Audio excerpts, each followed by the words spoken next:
Right here, down. Protect them out. We put the work in. Let's finish. Let's do this. Family, I'll do 1, 2, 3. You see, we dream chase, because that's all we was given to start with.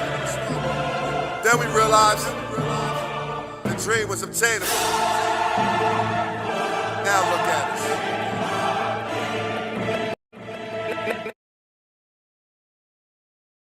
What's going on, Eagles Nation and TMTP family? Welcome back to another episode here on the Main Thing Podcast Presents. It's your boy, Mr. Owns, and after further review,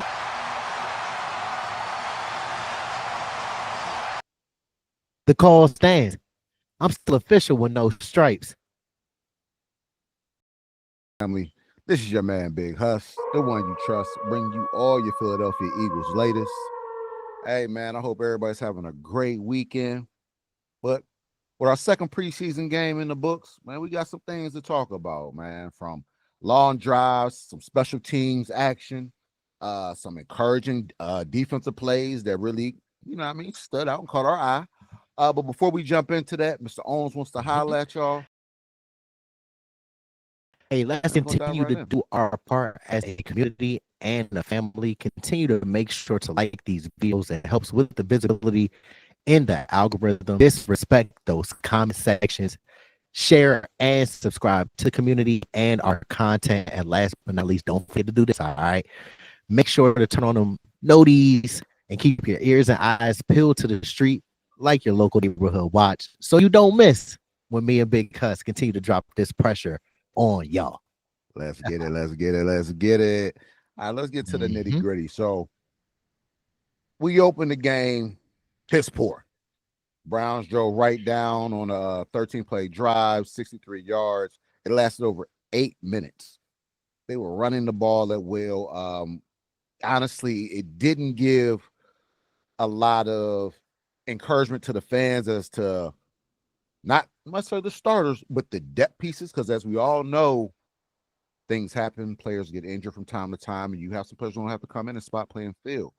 The depth in this game did not look good. Players fighting for positions, it didn't look good. And honestly, it was kind of on both sides, but offensively, I think it stood out a little bit more. And granted, once again, the Browns, they always play us tough, whether it be games, scrimmages, whatever. So I kind of take it with a little bit of a grain of salt. But I think this was a wake-up reminder. It was a wake-up call for the Eagles. Get it in gear. A lot of these backup players who actually make the team will be called on, whether it be in actual offense-defense action or special teams. It was a piss poor effort. This is one of the most terrible efforts that I've ever seen out of a Philadelphia Eagle. I can kind of go back to 2012 when we went 4-12 in Andy Reid last season, and then those few years during Chip Kelly era as well. But I've never seen an Eagles outside of probably maybe 2023 too, because we know how terrible that was, how we unraveled and fell off a cliff. But for the Eagles to take the field and play that type of way, it was just nasty work on their end. Like you said, the Browns came out a 13-play, 63-yard drive, lasting over 8 minutes, with a quarterback who is fighting for their third quarterback role in Cleveland. The fact that he was just darting up everybody on third downs, and that was one of the key elements too, because we talked about this off camera. They were doing well on first and second down, sometimes getting the Browns offense off schedule and things like that. But once it got to third down, the money down to get off the field, what happened? The Browns just kept converting, and driving down that field. I was getting to the point, because while I was watching that game, thinking, is our offense not going to touch the ball until the second quarter? That's how in control the Browns offense was on that first drive. As we've mentioned before, yeah, we know that our starters are elite. We know that we have an elite roster for the most part. But again, people always try to express, oh, don't worry about preseason football. Preseason football doesn't matter that much. You know, you got your starters. as we talked about off camera, because preseason is deeper than that. It's about the depth on your team. Because as we said off camera, AJ Brown went out last season. DeMonte Smith went out last season. QB1 missed some games last season. You see what I'm saying? So it's about the people that are on your roster that maybe they might not play up to the standard that our starters play, but you still have to be able to be effective in the game. And in this game on Saturday, outside of maybe 5 or 6 players, the whole rest of the team was trash, bro. I'm gonna keep it a bean with you, bro. Nah, but what's that saying, bro? You're only as strong as your weakest Correct. link. So even though you might not be a key guy, you're still contributing to this team in some shape or form. So we need you to play to that standard, or at least really strive to achieve that. Because you doing that'll make the man next to you want to do that. Iron starting to sharpen iron. We can't be over here sharpening iron on a pillow. You know what I'm saying? Or like, you know what I'm saying? It just doesn't work like that. That's not how you get better. Like, you know, so another phase that struggled a little bit with special teams. It was kind of up and down. Kick coverage, I did not like. Kick coverage. Second week in a row, because I'm not feeling that. That's not encouraging at all. They need to get that in order, quick, fast, and in a hurry. Now, granted, I understand it with some backups, but on the same token, a lot of backups play on special teams. Right there, you go. Punt coverage looked a lot better. Like I said, compared to the other phases, kicking game was solid for the most part. But the kick coverage has to get better. You're putting the defense in a bad predicament. When they're having to defend short fields, that's bad for the defense. They're going to man up and do it, but they're not going to be happy about it. So help your fellow man out. Stay in your lanes, converge on the ball, and then make the tackle. Because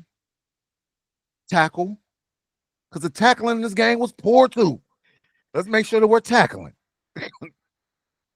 Okay, like in some aspect or retrospects, I feel like we need to get back to the basics. You know what I'm saying? Let's focus on the fundamentals first, so everybody understands what you have to do on a everyday play. It has to almost be like second nature. It didn't look like second nature on Saturday. It looked bad. We looked like we were getting manhandled a little bit. Pretty sure we're the defending Super Bowl champions. Let's tighten up. For sure. And paging Michael Clay, for those who don't know, that is our special teams coach. As Husky alluded to, missed tackles. That was a theme on Saturday, I guess. Nobody got the memo to, let's make tackles outside of a few people on the team. And then also what got me upset, not only this game, but in the first game versus the Bengals with the kickoff coverage, their kickoff lanes that they have to run down, their assignments, they're running out, they're getting out leveraged, they're getting outmanned, they're leaving wide open sidelines. Why is it to the point when every time we're doing kickoff coverage, the kickoff return team is returning it 30, 40 yards on us? Because you're not following your assignment. You're not doing your responsibility. That is an issue. Because as you mentioned before, and I'm a harp on that, you're putting the defense in a disadvantageous position. As you said, they're defending short fields. Defenses get tired of that, bro. When you have to keep defending only 30 yards of field, or if the offense, because of the kickoff return unit, does a great job in great field position, now the offense doesn't even have to move the ball or get yards at times, because all they have to do is kick a field goal. You can literally get 1 yard, get the fourth down, and kick a field goal. That's 3 points on the board. You see what I'm saying? And on top of that, not only the lanes and the missed tackles, the lack of discipline on the kickoff coverage was atrocious. This needs to get fixed quick, fast, in a hurry. We have a game on September 4th, ladies and gentlemen, boys and girls. We have a game September 4th. This needs to get corrected ASAP. We always say, what are the 3 phases? Because offense, defense, and special team. Special teams, you mentioned it in some of our content previously. Special teams cost us a Super Bowl in 2022. Let's get this corrected, y'all. It did. It definitely did. We can't have that again. Learn from our mistakes. Like I said, be disciplined. Stay in your lanes. I understand that these young fellas are hungry. I want to get the tackle. You know what I'm saying? Everybody trying to make the team. First things first, you want to make the team, be disciplined. I got to know that you're going to do your job. You're going to be where you're supposed to be, when you're supposed to be there. You know what I'm saying? Everybody getting washed down. Come on, bro. What does Emmanuel Hudson say on Wildin' Out? When he's the little ref, stay in your lane. Stay in your lane. Like, stay in your lane. Like, yo, know y'all assignment, know y'all roles. But quick question to viewers, because which do y'all think is more concerning going into the season currently as we stand right now? The kickoff coverage or the defensive depth? Because we just gave y'all a lot in a short amount of time, but this is something that we want to know from y'all. Comment down below. Let us know what y'all thoughts are on that. Absolutely. Now, some good things from the game.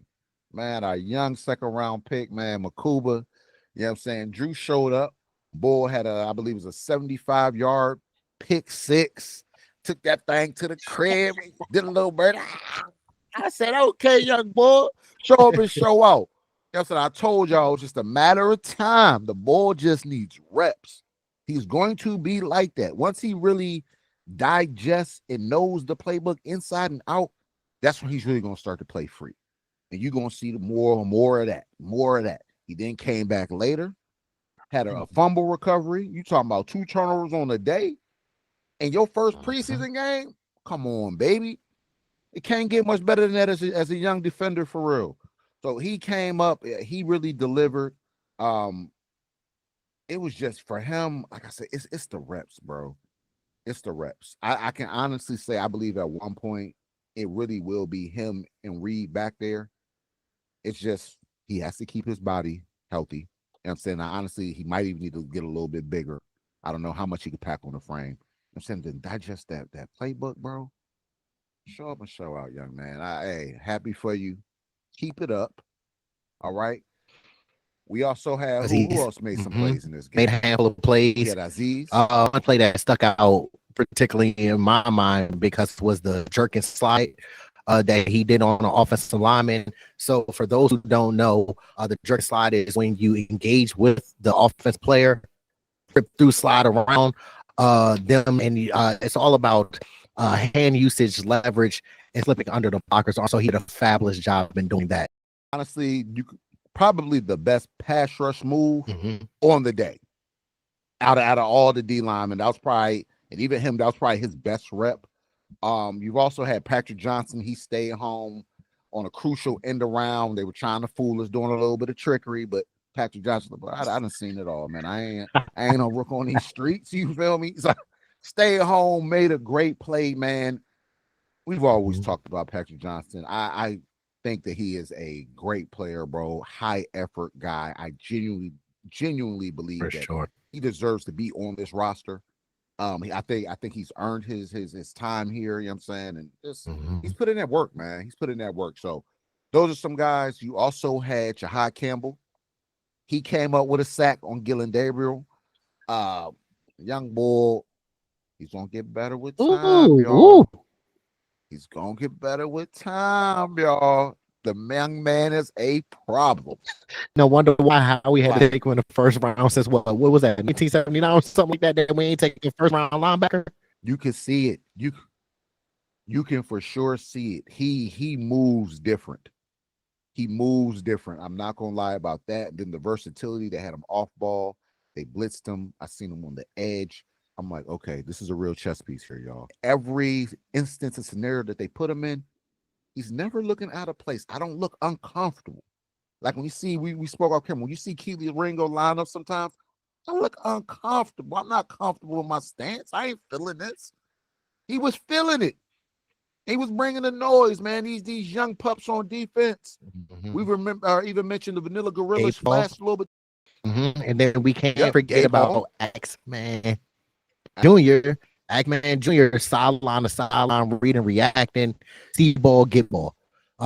X-Man Jr. is not going down without a fight, even though Jahai Campbell is making a very, very great statement to start for the Philadelphia Eagles. X-Man Jr. saying, look, man, my name Gary Wade around these parts. I know you from Jersey. You see what I'm saying? But look, man, I've been in Philly for like my whole life. You see what I'm saying? So he continues to progress in a positive way. Every time I see X-Man Jr., he looks comfortable in the defense. He's calling out the defense. He's being a leader on the field. But what to expect from a person who is learning from his dad and X-Man Senior? You know, Jeremiah Trotter used to do that back in his heyday. You see what I'm saying? But X-Man Jr. is very comfortable in Vic Fangio's offense. You can see that Vic Fangio truly trusts X-Man Jr. So I'm excited to see how that second linebacker spot shakes out because we know that Bill Bourbon got one of those spots locked up. That thing signs to the deliver. This second one, we don't know. Crazy though, bro. You could have all three of them on the field. You could put Trotter back there at that second LB position and line the young edge. Bull Campbell up there on the edge. You know what I'm saying? Like you could have all three of them out there because you make a great point, and I love to see that from Trotter. I never expected that he would fall back, but they brought Campbell in. He like this year too for me in the system and everything. I'm gonna take my joint up a level, and he's doing that. My man really has been flashing. I will give him that. He's not shying away from the competition. He's straight up, hey, don't count me out. Like you said, my name carry weight around here. Hey, I've been up through these halls since I was a young boy. Yay high, you feel me? Like, so I love to see that he's still engaged. He's turning it up. He's turning it up. You could tell my man is hungry. The linebacker room, ladies and gentlemen, for once, is not an issue. It's off for real. Hey, like you said, for once, we can actually look at the greatest GM, not only in the NFL, but all of professional sports. Howie Roseman say he did not go bargain shopping. We know how he usually gives it up. The linebackers and running backs, I'm sorry, y'all, the 1-year deal, vet minimum. Yeah, we're gonna see how you work out here, but he has done a fabulous job. We know that Howie Roseman has talked about his trials and errors, his ups and downs with being a GM here in Philadelphia, and has admitted to some of his wrongdoings. But that's one thing where Howie doesn't let what he did in the past affect what is happening in the present and in the future. He owns up to it. He holds himself accountable. And what did Howie do? Howie went out, drafted Jahad Campbell. He went out, even though we didn't know Bill Bourbon was going to turn into what Bill Bourbon turned into. He's an all-pro. You go out, draft X-Man Jr. last year. Then you go out, another player, a rookie that's under the radar who made some decent plays in the game as well. Smile Munden. Around the ball a lot. I believe he bought 4 tackles or so, TFL. He made some plays. And like you said, like for once in our lives, like obviously outside of back in the day when we was young bulls, in like the last, say 10, 15 years or so, we have not had stable linebacker play here in Philadelphia. So to see this core of guys is refreshing. Hey, to say the least. For real. Now, some off. Now, like I said, we said the offense didn't do well, but there were some players who made a little bit of noise on offense. One of them being Montrell Johnson Jr., who was coming back off an injury. He had a solid game, and even throughout camp, you've heard his name coming up as, hey, for an undrafted guy, this guy's turning heads. And in the game, he did the same thing. Ran well between the tackles, bounced a couple runs, showing his speed. And that's not even really what he's really known for, but showed his speed on a few. This young man runs hard. I don't know if he'll make our running back room just because of the depth we have there, but I'm sure this is a player who the Eagles are going to try to hold on however they can. Him, another running back who we mentioned, Shaderick Powell. I like this young man. I ain't saying that he is this guy, that this guy's work done, who I'm talking about, trying to compare him to. I'm not saying he's work done, but it's work done-esque. Every game he's played in, he's made plays. Scored a touchdown, good averages per run. He's bouncing off. He's running strong. He's making a good case why, at the least, this man should be kept on the practice squad. If not, we do some mixing around, as we also mentioned off camera, maybe as a return man and some special team capacity.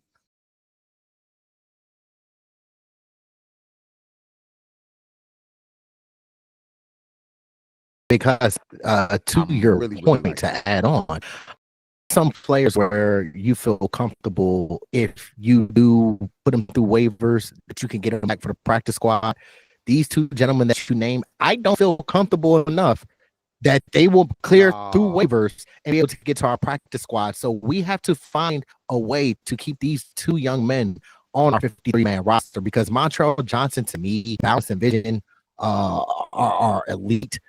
As well, kind of a running back that he reminds me of, and some people might be familiar with him, especially with us being Eagle fans, is a Correll Buckholter.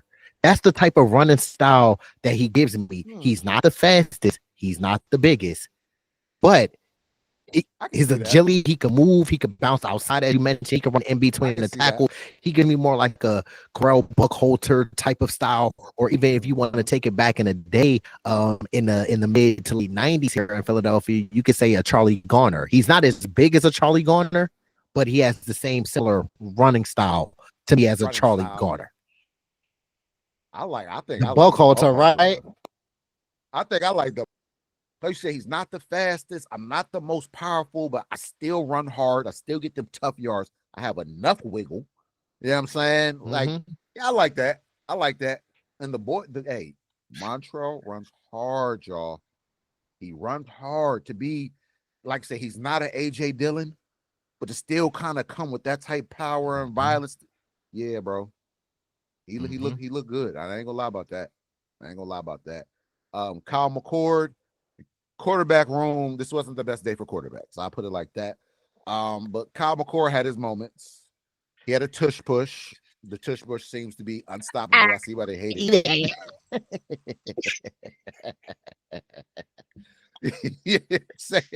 So he got a tush push, and you know what I'm saying, it don't matter who you put back there. That thing moves, man. You feel me? Then had a slant route to Ainias Smith for a touchdown. Ainias Smith showed up again in a little bit, some shape or form. Now the chemistry between Smith and McCord, they seem to have some type of rhythm. That seems to kind of be his go-to guy, especially around the red zone. But like I said, it wasn't the biggest day. DTR came in later. He had a funky little pass that went for a pick-6 to Kyle Henry, former Eagle who was here last year. It wasn't a good day.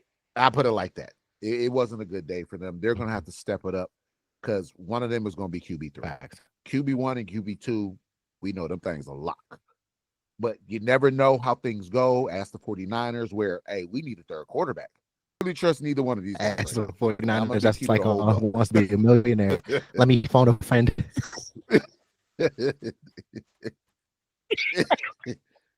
Kyle Shanahan. How was third quarterback situation working out? But as you mentioned, because the quarterback play on Saturday wasn't his best, as we know, DTR, he had solid opening drive, but it ended up stalling out, of course. But then the more that he kept playing, he just was getting hit in the pocket. He wasn't escaping offensive line, wasn't doing the best pass blocking. So with DTR, I don't put that fully on him. That's about the second team offensive line be able to come together as a unit and be able to keep your quarterback upright. He was scrambling all day. But with the one pick, bro, the one pick first was terrible. off, when the center snaps it, put both your little ass hands on the ball, bro. You trying to palm it like you Josh Allen and just commit that John, bro. Put both hands on, then once it's if it's not, throw it away. You still trying to make a play, bro. And it went from bad to ugly. But to the point you're making, yeah, the old line play, it wasn't.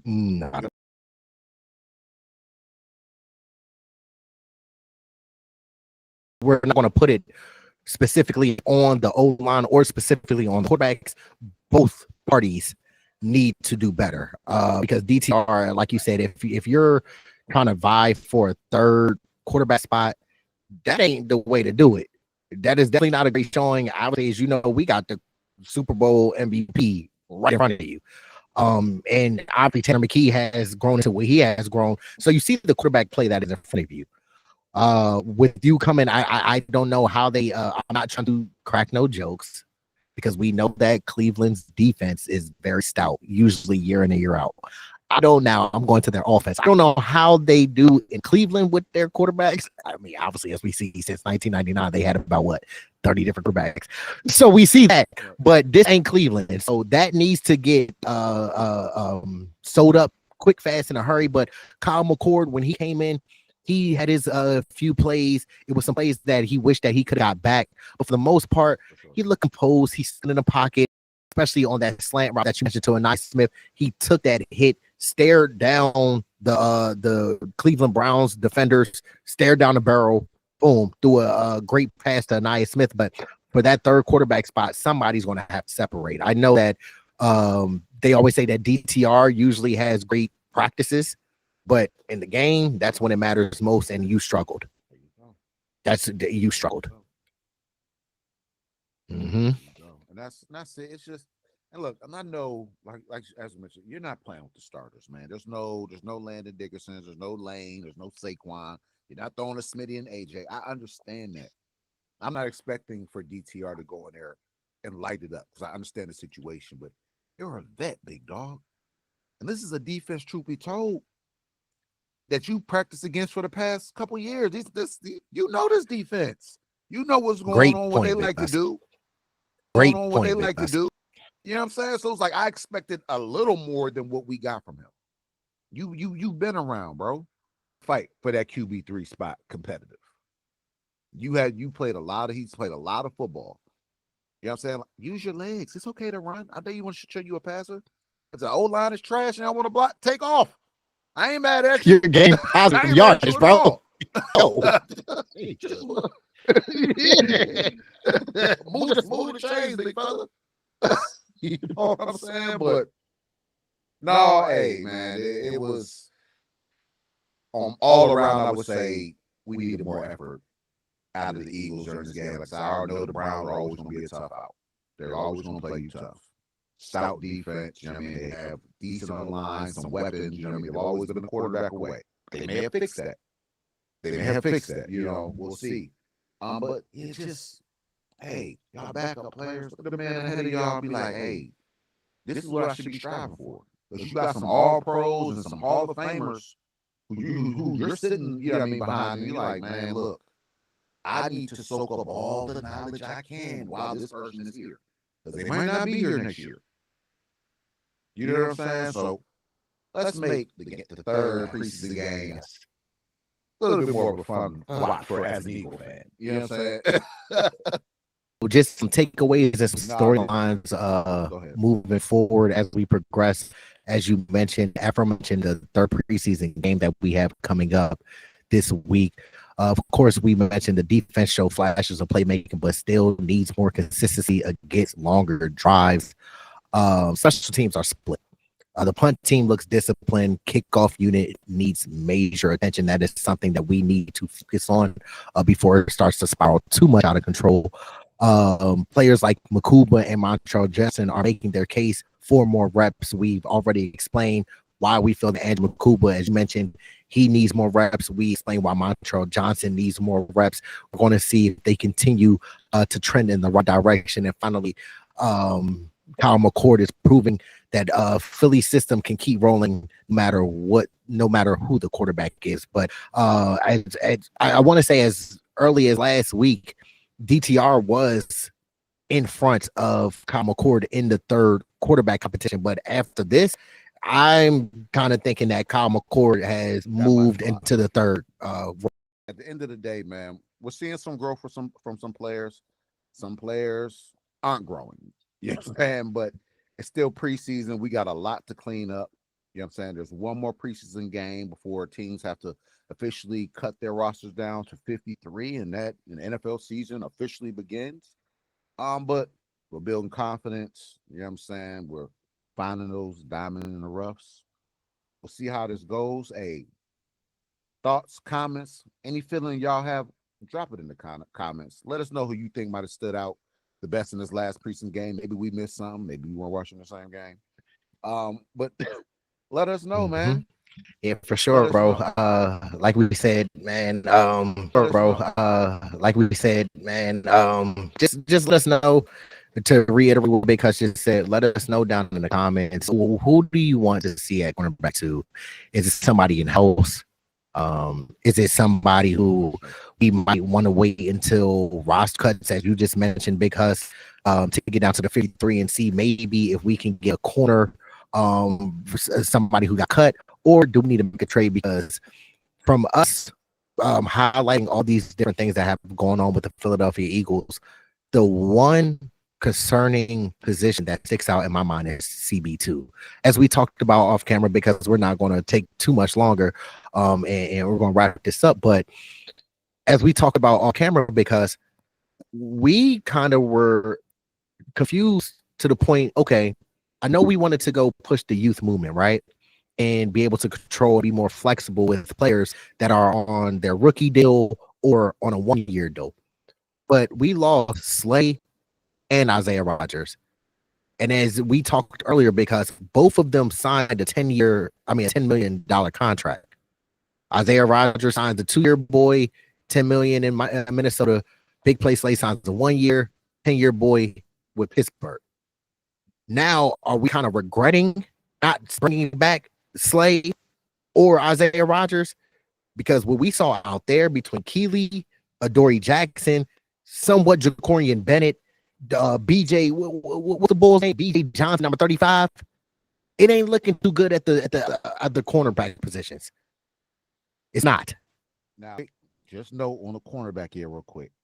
Jacorian Bennett, 3 targets, 1 catch allowed, 6 yards, and a PBU. Keely Ringo, 2 targets, 1 catch allowed, 19 yards. Adoree Jackson, 2 targets, 2 catches, 16 yards. And then you had Eli Ricks, 1 target, 1 catch for 26 yards. As you're talking, right, nobody really took firm control over CB2. Nobody is really seeming like they want that job. So to add to the point you made, is it in-house or do we need to go looking? Free agent, trade, whatever the case may be, so that CB2 spot is not a liability. Because right now, I think you were spot on with that's the shakiest spot right now for me or on this team. And as far as CB2, because we like future over here. Turn on the lights. I'm looking for. Like we looking to search it. We can't find. Man. Somebody has to take a hold of that CB2 spot, because as we mentioned real quick, because we went off camera, we talked about, okay, we know Quinion can hold his own with wide receiver 1s, but as far as wide receiver 2s, let's start with the first game of the season against the Cowboys. Their wide receiver 2 is George Pickens.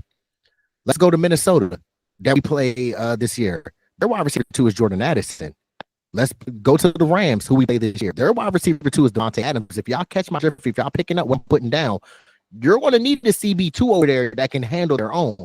We know that Quinion can do it, but we need to figure out that CB2 situation, because we could be in for a very, very long season if we don't shore that second quarterback spot up.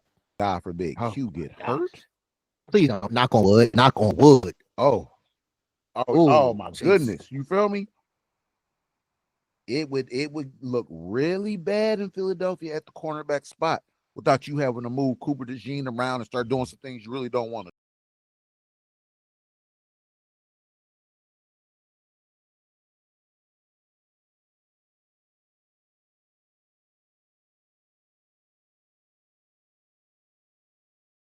Because obviously right now, if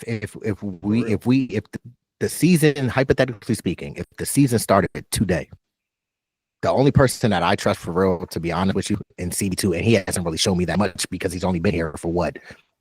I know it's more than 48 hours, but it feels like 48 hours, is Jacorian Bennett. That's the only person that I trust. I do not trust Adoree Jackson, even though I said on my previous content that I was going on, taking a leap of faith and saying, hey, okay, if between these two, I'll put my money on Adoree Jackson, but Adoree and Keely haven't shown much so far. So I'm figuring that the best possible outcome is us either waiting for a potential corner to get cut off of a roster or going to make another trade. Might be. Hey, y'all let us know what y'all think, man. That is a real question. That is a real question. Yeah. We'll see. We'll see. A couple more weeks. You know what I mean? I For guess we'll sure. have our answer. I hope it's a solid answer. We need some substance in this. Jesus. God. For real, how we call me up, bro? Hey, I can play football in years. At Bro. this point, To this point, I can give y'all what they get. I can give a little bit more for real, probably. Because that joint was looking bad. That replay. Oh my God. Bad. And before we get out of here, Big Hus, I definitely wanted to thank our loyal supporters. Thank you for your continued support. Y'all know it's all love. To our new supporters, welcome to the community and our family. Let's continue to do our part as a community and a family. Please make sure to continue to like the videos, disrespect those comment sections, share and subscribe to the community and our content. And last but not least, don't forget to do this. Make sure, please turn on the notification bells, also known as the Liberty Bell looking thingies, so you don't miss when Swoop comes out with the Eagles news and updates. You don't want to miss it. Okay. So stay down in. Okay. Do that. But nah, hey, I hope everyone has a great week. I hope them Philadelphia Eagles have a great week of practice and are geared up for this preseason game next week or this upcoming weekend. But until then, stay tuned to these videos. And I go by Mr. Owns. To these videos. And I go by Mr. Owns. And this is the Main Thing podcast where we keep the main thing. The main thing. It's all about them birds, man. This flag will fly till we die. Until next time. Y'all stay blessed.